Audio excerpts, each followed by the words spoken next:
Welcome back to the show that is Offside. I'm your host, Eric Macramalla. Welcome back to listeners in Ottawa and in Montreal, as well as to the billions upon billions that download Offside off your preferred podcast platform after the show airs here on terrestrial radio. Well, the Warrior Juniors have just wrapped up. I went to a lot of games. It's a wonderful, wonderful tournament. If you love hockey, you love the World Juniors. But I need some help. I need some help dissecting what happened to Canada and what we were looking at in the U.S. I look at that team. I see at least 5 NHL All-Stars potentially. There's one person that can help us. That is Scott Wheeler with The Athletic, covers the NHL draft and prospects nationally for The Athletic. He's written for the Toronto Star, the Globe and Mail, the Sun, then Post, SB Nation, other outlets in the past, and the author of On the Clock, Behind the Scenes, Toronto Maple Leafs at the NHL Draft. And that book is available on Amazon for $26 and change. I would urge you to get it if you love everything about hockey. Scott Wheeler, welcome to Offside. Thanks for having me. That was quite the intro. I'd plug too that it's available at Chapters and Indigo and Barnes and Noble in the United States. No, I appreciate that. That's quite the intro there. So let's get into it. I'm really happy to have you on. I mean, but if the listeners go to Amazon, you're not Scott T. Wheeler, who's written a book on religion. That's not you. You've written a book on a different kind of religion, and that's hockey. I guess before I get to the World Juniors and everything you see, you write extensively for The Athletic on prospects. Hockey fans read this stuff and love it. I guess my first question to you is do you bleed hockey? Is this just part of your DNA? It has to be to do the job that we do anywhere in sports media, but I think especially in my line of work in the prospects world in hockey. Hockey's prospect sphere, if you will, is pretty unique to other sports. In the NBA and in the NFL, for example, the vast majority of the players are located in college football or college athletics.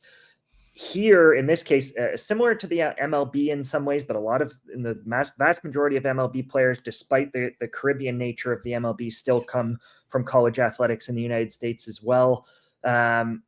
Certainly the NBA is getting a little bit more global, but in our sport, it's a global sport. It's obviously the CHL traditionally, and it's a changing landscape in the CHL these days. The CHL traditionally is the biggest producer of talent into the NHL.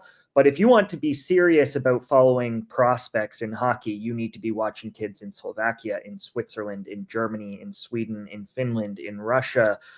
Increasingly, there's been a few top prospects out of Belarus in the last couple of drafts, which has been complicated by the war in Ukraine, obviously, just in terms of both NHL scouts getting into buildings to see some of those kids play and also sort of access to video and all of that. So it's a wide-ranging network. I rely heavily on the coaches of these kids. I've built a network of head coaches and general managers from across pro hockey and all of the major pro leagues in the world, and certainly in junior and in college here in the NCAA as well, which is a growing side of our own sport. But it's you're absolutely right. You have to live it. I spend my days at my laptop when I'm home watching hockey. We have a program called Instat, which has made that much easier for people in my line of work, cutting a 2.5-hour game into strictly the shifts of the players that I need to focus on. So I can watch a 2.5-hour game in 20, 25 minutes, depending on the player.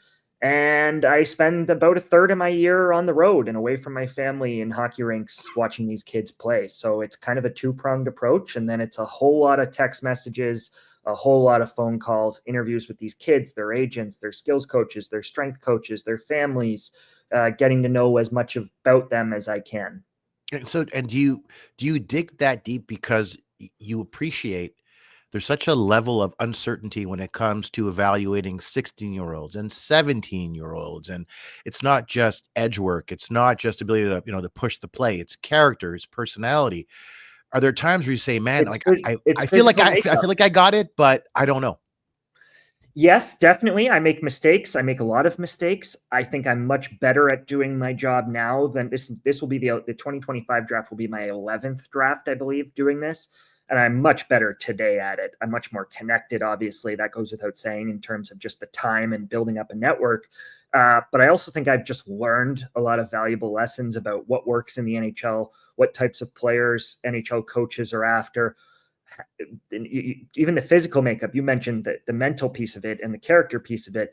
these are also kids. So half of the battle is, where are they at in terms of their physical maturity? What is their lineage in terms of, do they have athletes in the family? If they struggle as skaters, are they going to be able to make progress as skaters? What kind of weight are they carrying? Is it good muscular weight for a hockey player, or are some of these kids out of shape in terms of fitness levels? Can they correct that if they are out of shape? I could list you dozens of answers, dozens of players who kind of fit into all these different buckets. And then it's sort of measuring, okay, on the ice, do they have the talent? Do they have the tools that you need to play in the NHL? If they don't have tools in one area, do they have the requisite tools in another that is going to carry them far enough and into a certain type of role?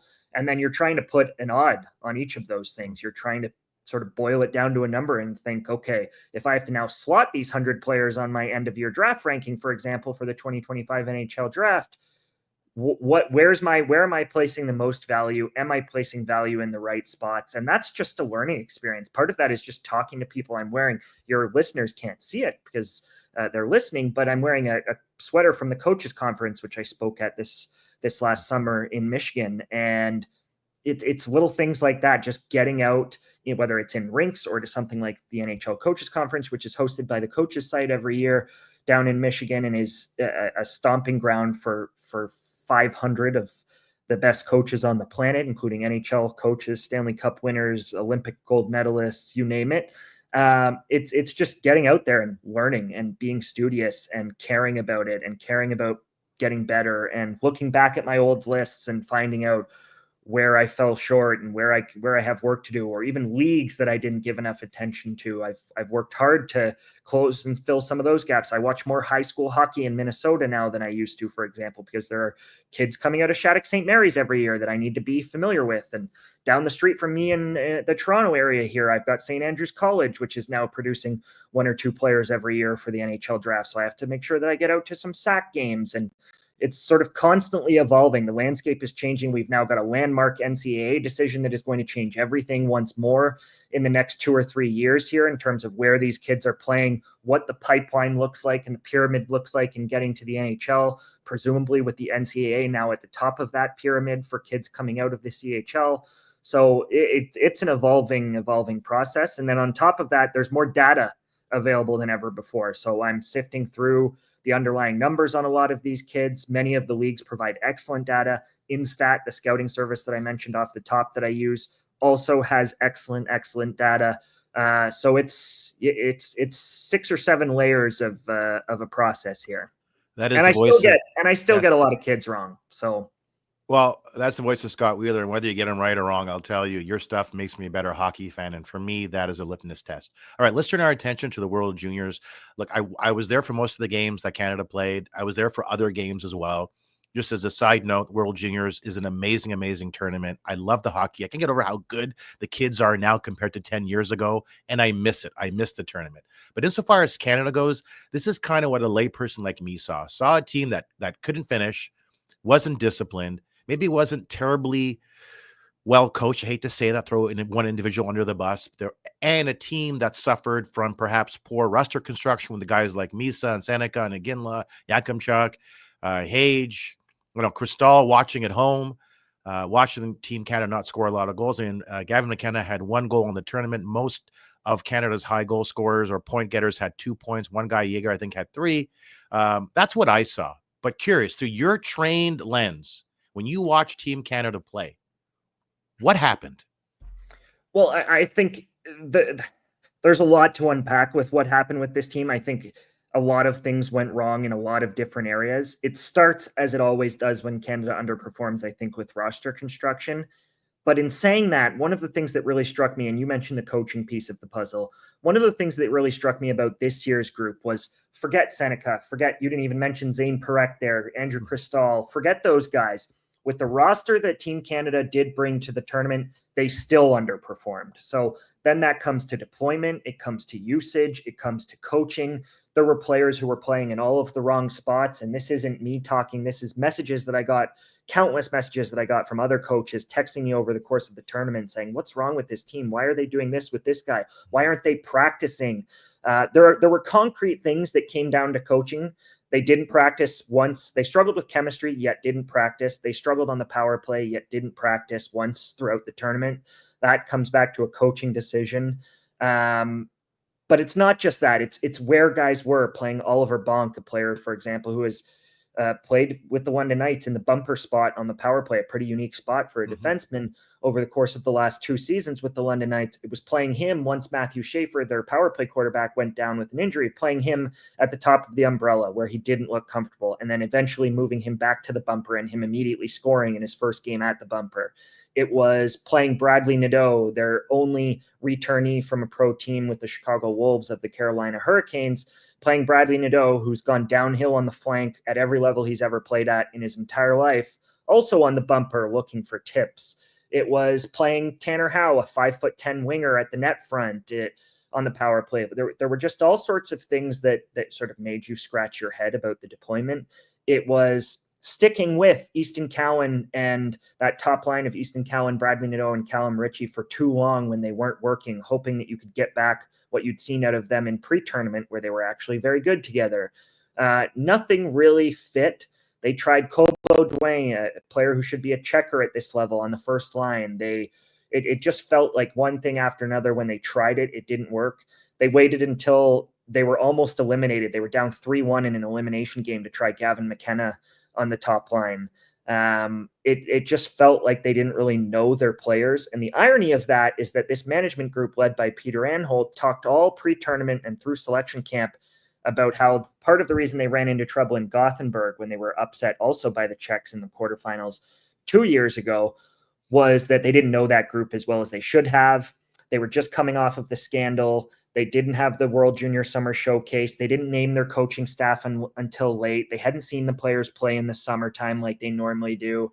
And the coaching staff didn't know them as well, and the management group didn't know them as well. They eliminated that this year because Peter Anholt, the general manager of this year's Team Canada, had been with these kids since the Hlinka Gretzky Cup and talked profusely about the 05 age group was the age group in his career that he has known the best, and said that there were no excuses coming into the tournament. We know these players. We've got them in the right spots. And then it just felt like they didn't know the players. So I think a lot of it was roster construction. Certainly, it was clear very early on that they'd left too much skill at home, that they didn't need. I think there's room for an Ethan Gauthier or a Tanner Howe or a Luca Pinelli or a Colbo Dwayne, some of the depth, role, energy competitors that they brought. They felt that their team in Gothenburg wasn't competitive enough, and they course corrected by bringing a lot of those guys.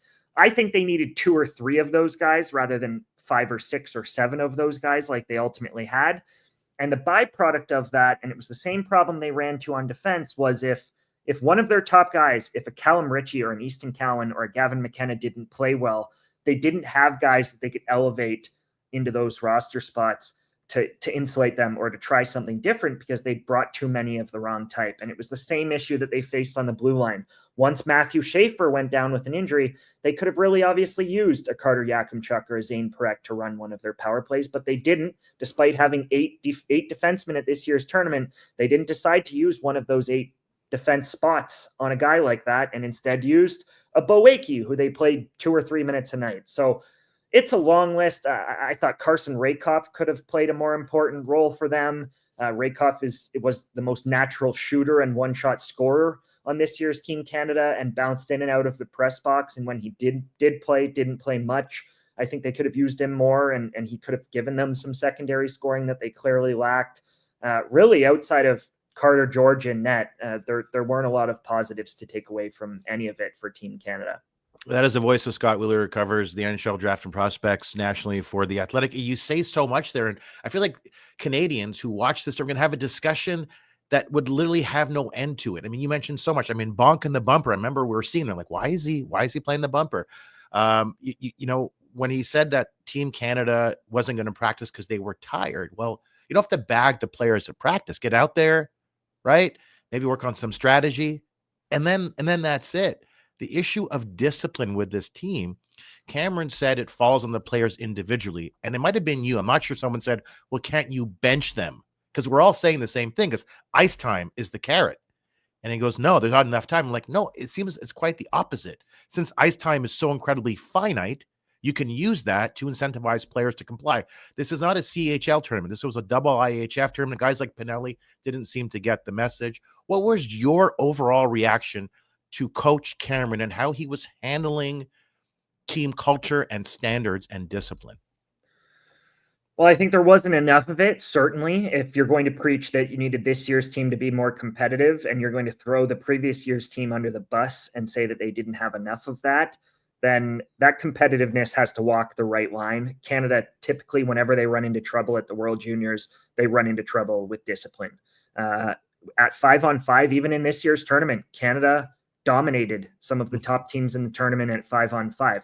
They couldn't score at 5-on-5, but it felt like if the tournament was played at 5-on-5, that eventually they were going to break through, that eventually they were going to score, that they were getting the lion's share of the looks. The real undoing of Canada in this tournament was discipline. And it wasn't just discipline, frankly, from the players either. I think there was discipline from the coaches in terms of some of the penalty troubles that also burned them. Two of the most critical moments in this tournament were Canada in the overtime against Latvia, taking a too many men on the ice penalty, just an unacceptable time in a game to take a too many men on the ice penalty, especially at 3-on-3. It is very hard to have too many men on the ice at 3-on-3. And then the challenge against the Czechs. Canada was playing its best hockey of the tournament late in that game against the Czechs, down 3-1. They were pushing. It felt like they were going to come back. It felt like they were going to win that game, and that if they won that game, that they'd advance to the semifinals with renewed energy. And then they score a goal to make it 3-2. And in what I believe was an act of desperation, Dave Cameron challenges what was clearly a goaltender interference. They should have said, let's just drop the puck at center ice and let's keep playing here. It clearly was not goaltender interference. Canada didn't end up getting scored on that penalty kill, and Hockey Canada would likely use that as evidence that it was a fine call. But there were 10 minutes left in that game, and it killed 2 of those 10 minutes off the clock. And as a result, Canada just didn't have enough juice to come back and beat the Czechs. So, discipline was an issue. You can go on and on. It seems like everything that could go wrong or could be done wrong in this tournament kind of did. And I think as a result, we'll see a very different management group and a very different head coach next year. Well, Scott, I'm starting to realize. Yes. I should say, I think Sylvain Favreau and Chris Lazary, who were 2 of the assistant coaches on this team, are 2 of the best young coaches in the NHL or outside of the NHL. So I hope that for Lazary, who won the Memorial Cup with the Saginaw Spirit last year, and for Favreau, who's won a couple of QMJHL titles over the last couple of years with 2 different teams, albeit, I hope that this doesn't impact their reputation, because it felt to me, and this isn't anything I've heard from those 2 gentlemen, but it felt to me like this was very much Dave Cameron's operation. Yeah, I'm glad you mentioned, Scott, that Canada 5-on-5 played really well. That to me was the highlight of the tournament for Canada. That's the voice of Scott Wheeler from The Athletic. Look, we're just about out of time. A lot of things I didn't get a chance to ask you. So let's try and end on a somewhat optimistic point, if that's possible. Some have said that Canada losing in 2 straight quarterfinals, that's a signal of the decay of Canadian hockey, right? Is it that, or is it just we discussed poor roster construction, a coach who failed to adapt, and Canada can turn things around in the next World Juniors? Well, it's funny that Hockey Canada after the tournament they started rattling off their recent medals. They've won the last 2 U17 Worlds, the last 3 Hlinka Gretzky Cups. They won last year's U18 Worlds in a heroic comeback by Gavin McKenna and TJ Ginla in the gold medal game against the United States in Finland. One of the best games I've ever been at in the building. So there has been a lot of success for Hockey Canada. They also made the case that Hockey Canada, before they lost in the quarters these last 2 World Juniors, had won the 2 previous World Juniors in Halifax and in Edmonton.